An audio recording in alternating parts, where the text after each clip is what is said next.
My dear parents, வணக்கம். இந்த video உங்களுக்கான வீடியோங்க.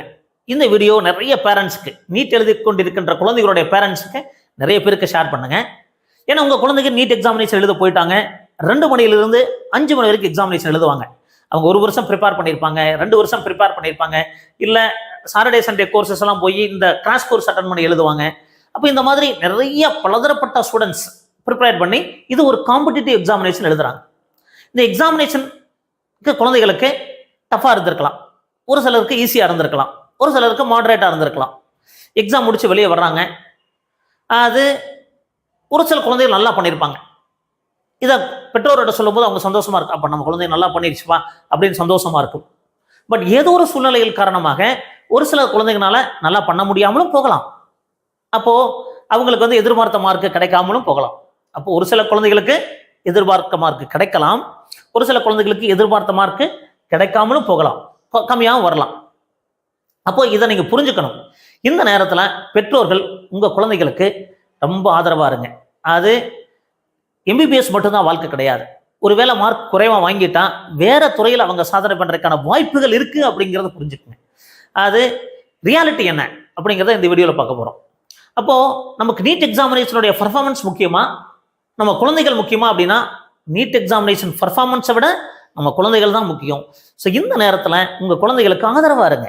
அது இத்தனை கொஸ்டின் தவறு பண்ணிட்டியா, நம்ம எதிர்பார்த்த மார்க் வராதா, நம்ம 2 வருஷம் ரிப்பீட் பண்ணமே, நமக்கு எம்பிபிஎஸ் இடம் கிடைக்காதா அப்படிங்கிற எந்த ஒரு இடத்துலையும் நீங்கள் சொல்லக்கூடாது. பரவாயில்ல குழந்தைகளே, பரவாயில்லம்மா விட்டுரு, நீ உன்னோட எஃபர்ட் போட்டிருக்க. எல்லா குழந்தைகளுமே நல்லா ப்ரிப்பேர் பண்ணியிருக்காங்க. பட் அவங்களுக்கு முடிஞ்ச எஃபர்ட்டை போடுறாங்க. யாருமே நல்லா படிச்சுட்டு மோசமாக எழுதுன்னு நினைக்க மாட்டாங்க. அப்போது அந்த 3 மணி நேரத்தில் ஒரு சிலருக்கு அவங்களுக்கு எதிர்பார்த்த கேள்வி எல்லாமே வந்துருச்சுன்னா நல்லா பர்ஃபார்ம் பண்ணுவாங்க. படித்த சாப்டர்லேருந்து வந்துருச்சுன்னா நல்லா பர்ஃபார்ம் பண்ணுவாங்க. அவங்க எஃபர்ட் போட்டாங்க, அதுக்கான மார்க் கிடைக்கும். அதுக்காக நம்ம ரொம்ப ஃபீல் பண்ணக்கூடாது. குழந்தைகளை ரொம்ப வருந்த மாதிரி நீங்கள் பேசிடாதீங்க. அப்போது இந்த நேரத்தில் நீங்கள் பெற்றோர்கள் குழந்தைகளுக்கு ஆதரவாக இருங்க. அதே நேரத்தில் ரியாலிட்டியை புரிஞ்சுக்குங்க. அது எம்பிபிஎஸ் அப்படிங்கிறது நம்மளுடைய படிப்பு, நம்ம கனவு இருக்கும். பெற்றோர்களுக்கும் ஒரு கனவு இருக்கு, குழந்தைகளுக்கும் ஒரு டாக்டர் ஆகணும் அப்படிங்கிற கனவு இருக்கு. அந்த கனவுல தான் எல்லாருமே ப்ரிப்பேர் பண்றாங்க. இதே மாதிரி பார்த்தீங்கன்னா சிவில் சர்வீஸ், ஐஏஎஸ், ஐபிஎஸ் இந்த மாதிரி எக்ஸாமுக்கெல்லாம் எல்லாரும் கனவுகளோட தான் ப்ரிப்பேர் பண்றாங்க. எல்லாருக்குமே சிவில் சர்வீஸ் எக்ஸாம்ல ஐஏஎஸ் அதிகாரி ஆக முடியுதா, ஐபிஎஸ் அதிகாரி ஆக முடியுதா? கிடையாது. ஏன்னா அது ஒரு காம்படிட்டிவ் எக்ஸாமினேஷன். அது மாதிரி தான் நீட் எக்ஸாமினேஷனை தமிழ்நாட்டில் மட்டும் வருஷம் 1.5 லட்சம் பேர் எழுதுறாங்க. லாஸ்ட் இயர் 1,53,000 பேர் எழுதுனாங்க. இந்த வருஷம் 1.5 லட்சம் பேர் எழுதுறாங்க. ஆனா எத்தனை பேருக்கு நமக்கு குவாலிஃபை ஆனாங்க, எவ்வளவு பேருக்கு மருத்துவ இடங்கள் கிடைச்சது? இந்த ரியாலிட்டி நீங்க புரிஞ்சிட்டீங்கன்னா கண்டிப்பா இது உங்களுக்கு ஹெல்ப்ஃபுல்லா இருக்குங்க. அப்போ அது லாஸ்ட் இயர் 1,54,000 பேர் எழுதினாலும் 81,426 பேர் தான் குவாலிஃபை ஆனாங்க. இந்த குவாலிஃபை ஆனதுல கவர்மெண்ட் கோட்டா, அது government colleges plus government quota in self financing colleges, அது கவர்மெண்ட் ஸ்கூல் ஸ்டூடெண்ட்ஸ்க்கு எல்லாம் சேர்த்து 6,660 குழந்தைகளுக்கு கிடைச்சதுங்க. அப்போ இதில் பார்த்தீங்கன்னா 134 பேர்ல 10 பேர் கிடைக்குது, ஒரு 13 பேர்ல ஒருத்தர் கிடைக்குது, 12 பேர் கிடைக்கலைங்க. இதுதான் உண்மை. நீட் குவாலிஃபை ஆனவங்கள்ல 13 பேர்ல ஒருத்தருக்கு கிடைக்குது, 12 பேருக்கு ஒருத்தர் கிடைக்கலைங்கிறத புரிஞ்சுக்கிட்டேன். இப்போ நீட் குவாலிஃபை அப்ளிகேஷன் போடுறோம் டிஎன் மெடிக்கல் செலெக்ஷனுக்கு. அந்த மெடிக்கல் செலெக்ஷனுக்கு அப்ளிகேஷன் போடும்போது 28,819 பேர் அப்ளிகேஷன் போட்டாங்க. ஆனால் 666 பேருக்கு 6,660 பேருக்கு தான் இடம் கிடைச்சதுங்க.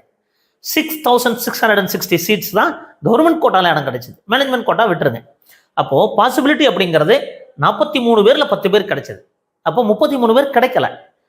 இப்போ அப்ராக்சிமேட்டா சொல்ல போனா 4 பேர்ல ஒருத்தர் 25% தான் நமக்கு கிடைச்சிருக்கு, 75% கிடைக்கல அப்படிங்கிறதா உண்மை. இந்த உண்மையை புரிஞ்சுக்கிட்டு குழந்தைகளுக்கு எடுத்து சொல்லுவோம். நம்ம குழந்தைகள் கூட, அப்பா நான் எம்பிபிஎஸ் இப்படியாவது சேரணும்னு நினைச்சேனே, நீங்க நான் கஷ்டப்பட்டு படிக்க வச்சீங்களே, என்னால் வாங்க முடியாதா இருக்கு அப்படின்னா பரவாயில்ல. இது மட்டும் வாழ்க்கை கிடையாது. உண்மை என்னங்கிறத புரிஞ்சுட்டீங்க அப்படின்னா கண்டிப்பா உங்கள் குழந்தைகள் உங்களோட இருக்கும். அப்போ இந்த வீடியோ கண்டிப்பா நிறைய பெற்றோர்களுக்கு ஷேர் பண்ணுங்க. மனநிறைவோட, அது இந்த எக்ஸாமினேஷன் முடிச்சுட்டு மனநிறைவோட வீட்டுக்கு போங்க. நம்ம குழந்தைகள் நல்லா படிச்சிருக்காங்க, நல்ல எக்ஸாமினேஷன் எழுதியிருக்காங்க.